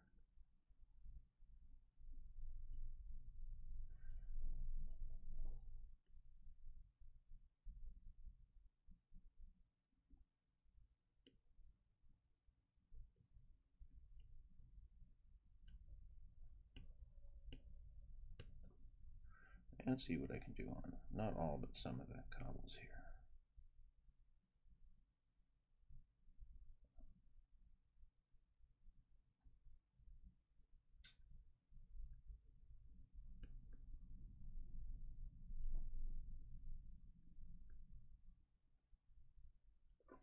All right, and in this case, well, I'll start with my finger and see how it goes. Now, I'm going to need a brush, but I'm going to use a dry brush in this case. Just try to burnish it and see what happens. All right, not enough, so get the brush damp. Do the same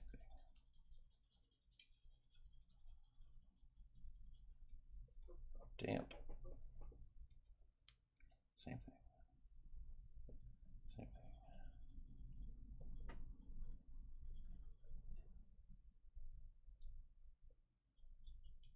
thing. Go. Subtlety. Ish. Definition's a bit too sharp on some of those cobbles, but we'll knock that back with some pigment too later. All right, so in the pile of things for me. Right, that's because all of you need pigment. So let's take our other cobblestones here. Let's see what else I can do to them before we pigment. And I think the only thing I want to do, again, these are going to be display pieces for the booth to help us sell the product. So I'm going to pick out some of these cobbles as well, add some visual interest here. Wait, it's not just so mundane. Ooh, I notice a big stray hair on this brush too. Look at that.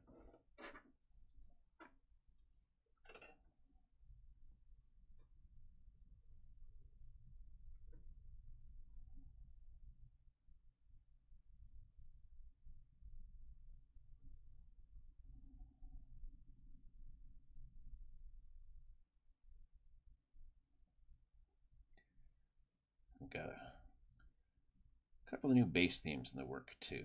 It's not something I do often anymore. I mean, I really figure we have the largest selection of base themes already available on the market, and there aren't that many ideas I really feel that people are waiting for. But I hit on a new idea, and I'm going to start playing with it, hopefully today. I've got a couple of them, but one of them I'm certain is going to work, and I like the idea very much, so I'm going to start with that one.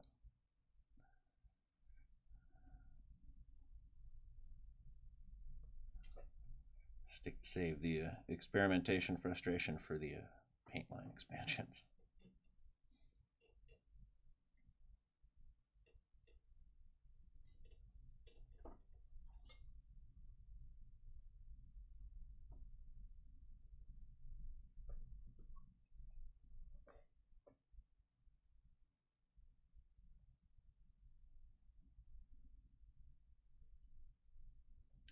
All right. Same thing over here.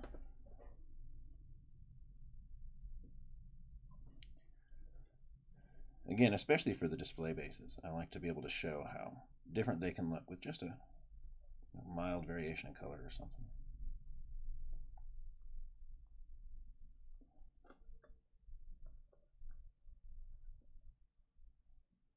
It's very dry and dehumidified in my house today, so the paint is drying very quickly though.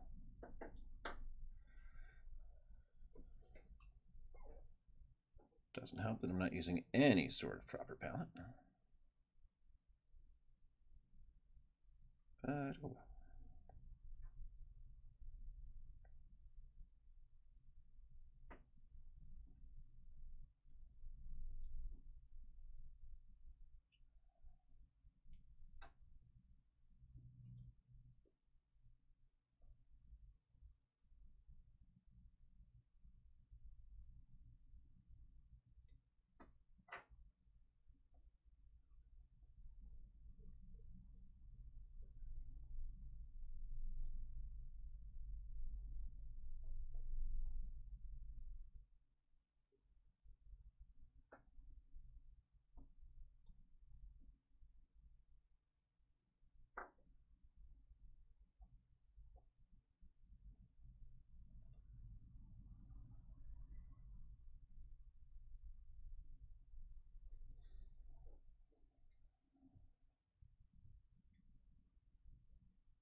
Nope, that one gets a 2. All right. I think that's good enough. It's a good thing I just had Emily varnish them before I added new paint, because that paint is now at risk, but whatever. They'll be fine. So fine.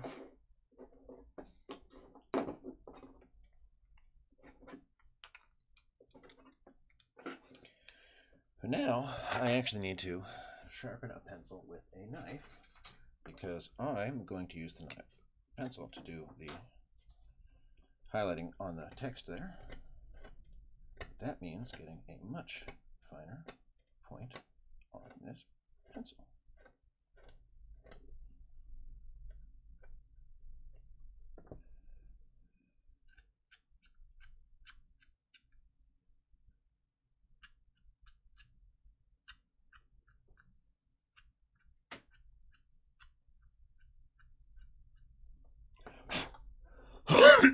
Excuse me.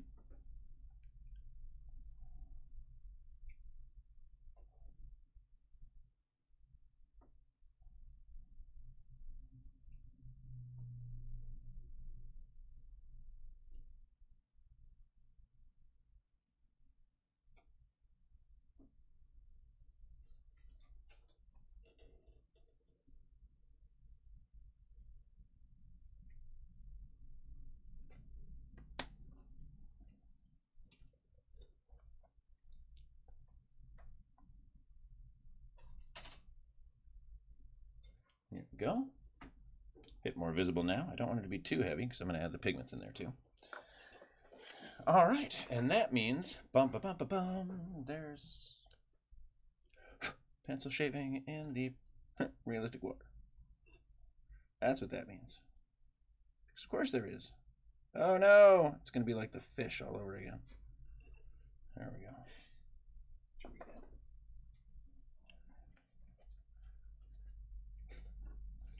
Oh, that poor sad fish. All right. Let's do some pigment washing. Doo-doo-doo-doo-doo. Boop.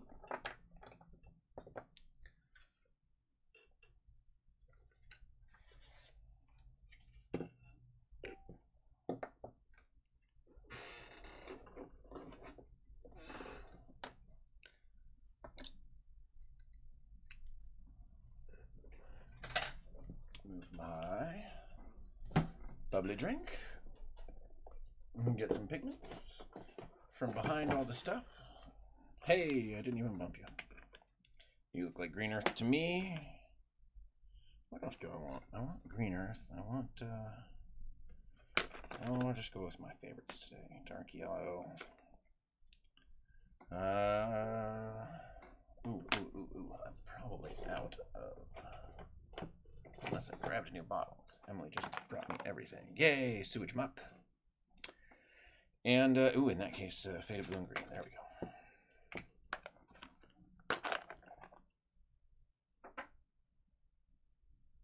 All right, and metallic iron, because I'm going to change my mind about that base.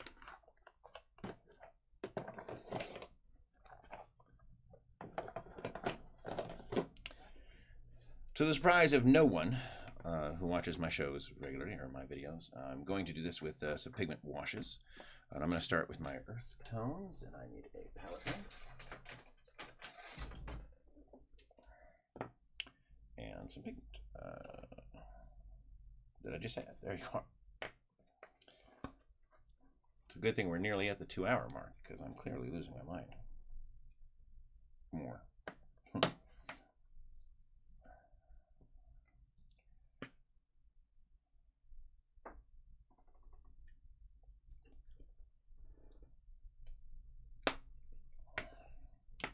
And I'm making this wash with isopropyl, which is why I wanted them to be varnished first, because again, isopropyl is very good at stripping your acrylic paint. All right, I'm going to get rid of all of my nice sharp brushes here, because I don't want to put isopropyl on good hair. That's why I have golden talcum brushes. They're very good brushes, much less expensive. And I can do horrible things with them, like stick them in isopropyl or gasoline.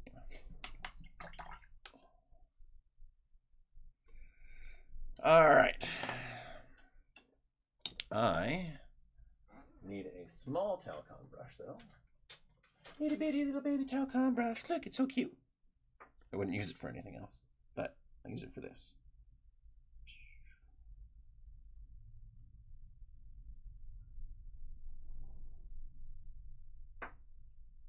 I'm just damming it into corners of the text to let it fill in that space. The low viscosity of the isopropyl lets it float right into those recesses. Boom.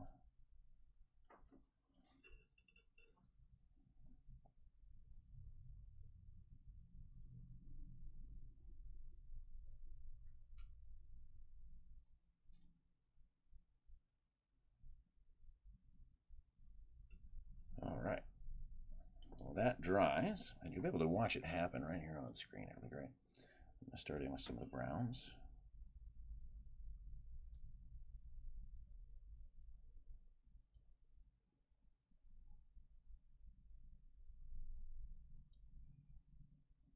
Starting on the groundwork first. I'll bring it on to the rocks afterwards. Right there. It starts to make sense where I'm going to want it. But I want it everywhere on this little sandy texture.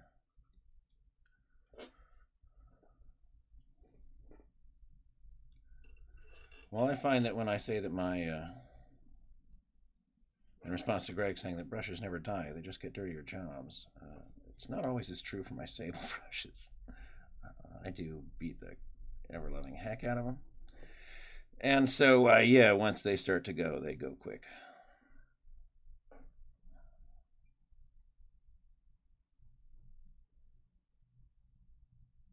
I certainly don't use them nearly as often as I used to, so I'm substantially less worried about their longevity these days.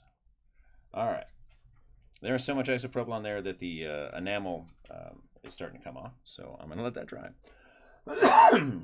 Get to this guy.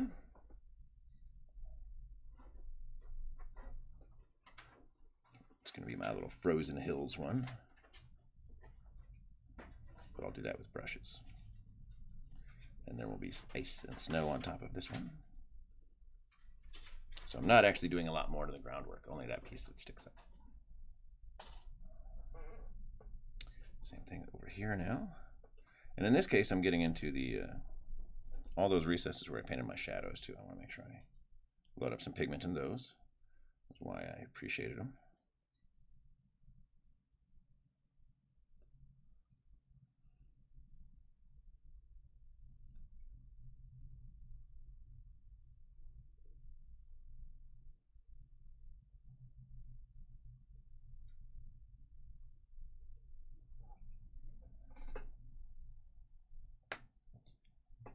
And I'm still using the brown even on the red rock because that is normal.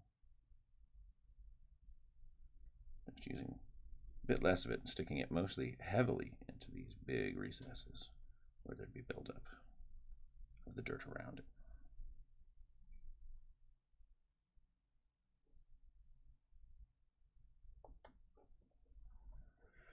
Now here, coming back to my small brush again.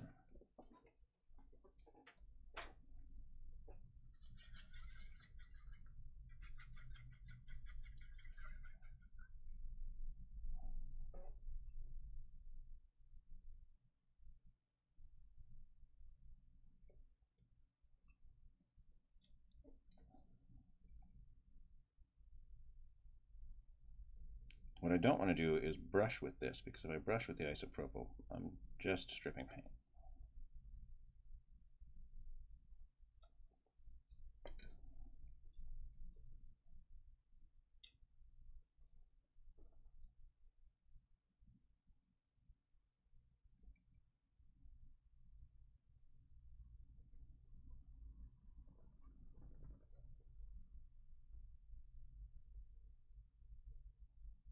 Now this is fun too, because we didn't let the varnish dry completely. The isopropyl is actually reacting with this top layer of varnish. And that is exciting. Won't hurt anything. It just means that I've got to make some adjustments when I'm working.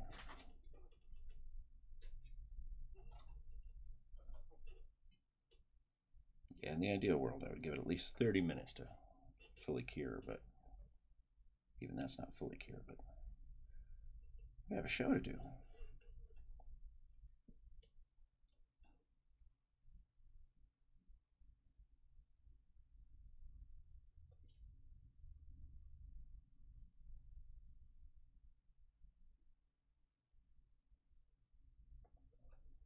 Set that one aside for a while. Next one.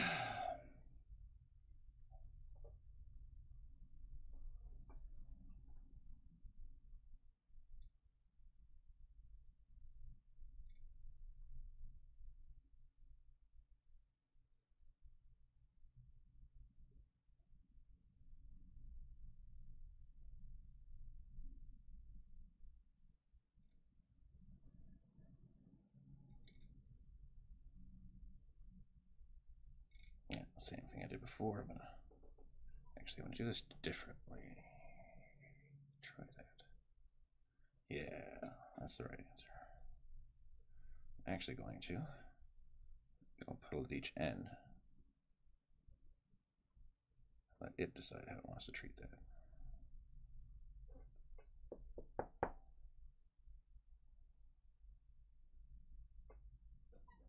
There we go.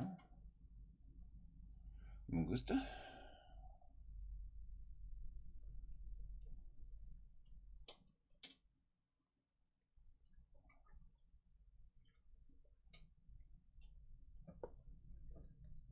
Just to stir. The pigment is settled, of course.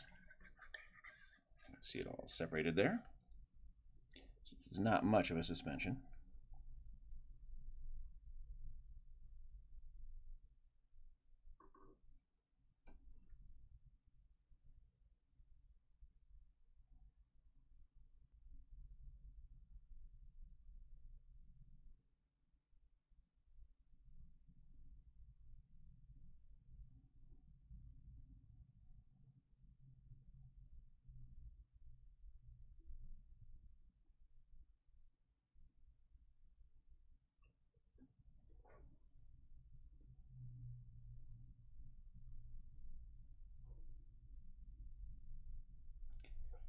All right.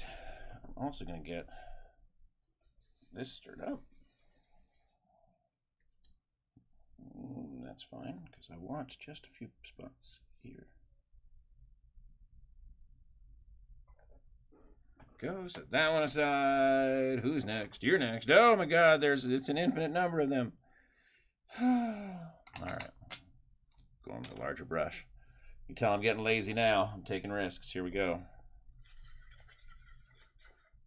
Worst come to worst, I just have to repaint all of these beautiful cobbles.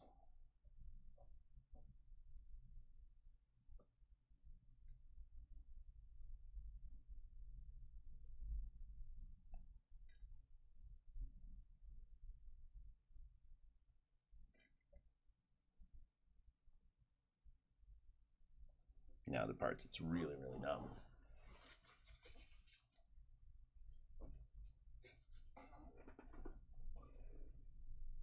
Okay, not as bad as I thought.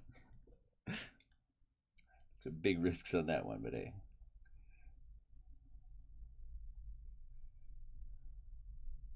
Running out of broadcast time to keep trying to hit pigment on individual bricks. If I'd thought about it ahead of time, I would have actually done those with the dry pigment and then hit it with the pigment fixer. That would have actually been a wiser shortcut in this case. But I wasn't thinking about it. There we are. It's dirt, it's color harmony, it's all in one. All right, I want just a little bit of the yellow on this one. Just in a few of these recesses near the tops of it.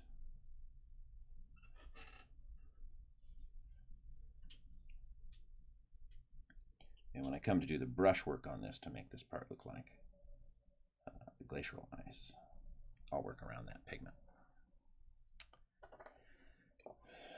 Same thing here. A couple of those little spots, like right there, right here.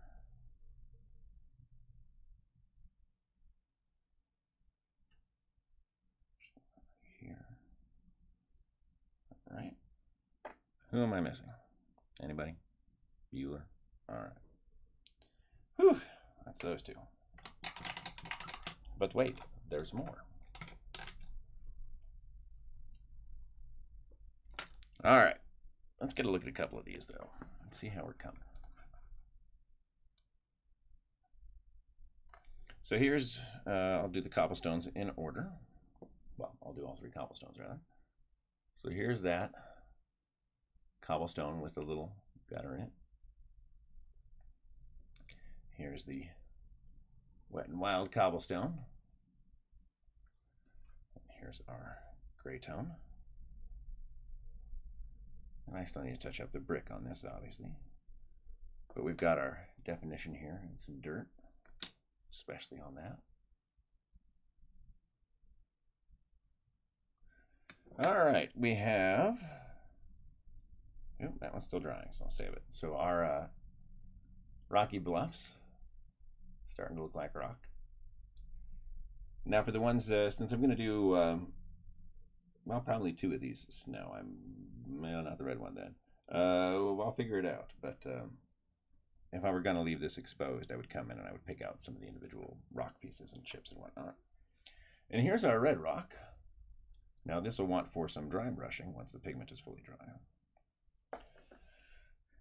And of course, our one missing beveled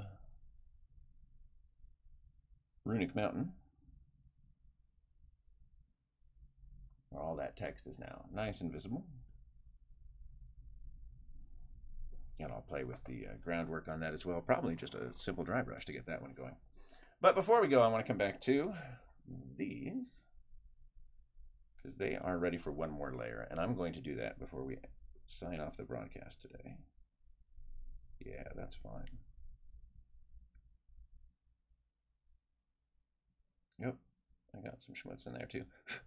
Oh no, it's all over the place. That's what I get for blowing pencil shavings away.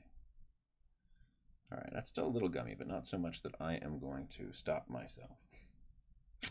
And I want, gosh, I want a different color. What have I got? Red, black, drying blood. Stone. Where's my sewer water? Sewer water. So I'm actually obviously taking a drop of the sewer water and forgetting to change your focus back. Drop, drop, drop goes the sewer water.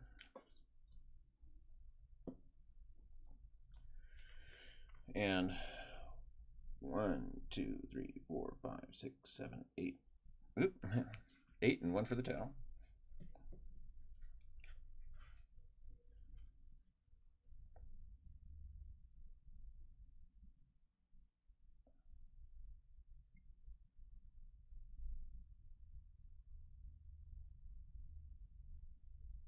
I'm rolling it all the way around, making sure it gets everywhere.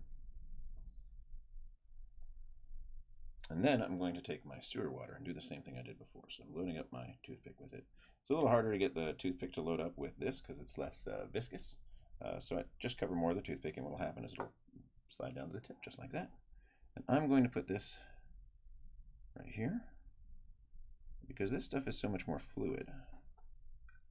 It's going to get a lot more flowy, and it's also going to float on top of the realistic water this time.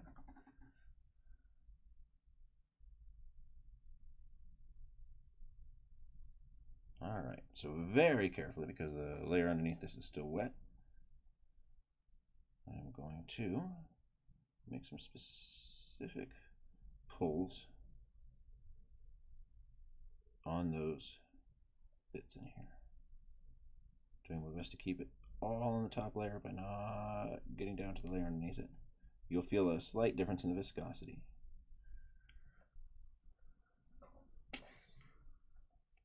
So I'm going to set that aside and let it dry.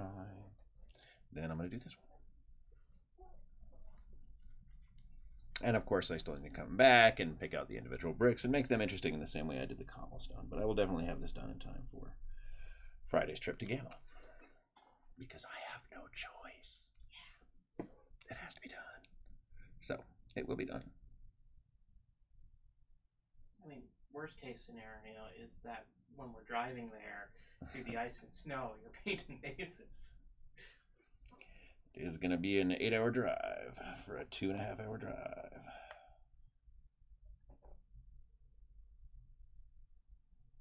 One there. One here. And another one right here. Like it'd be coming right out of that sewer pipe. I'll wipe these off.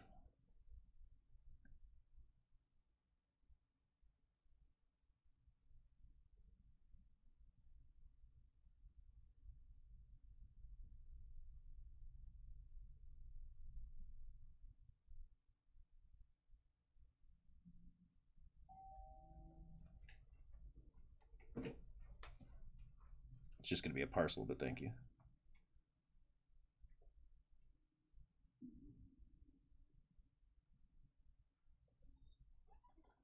There we are. But I need to bring that back. Oop, there we go. Towards the pipe a bit because it moved.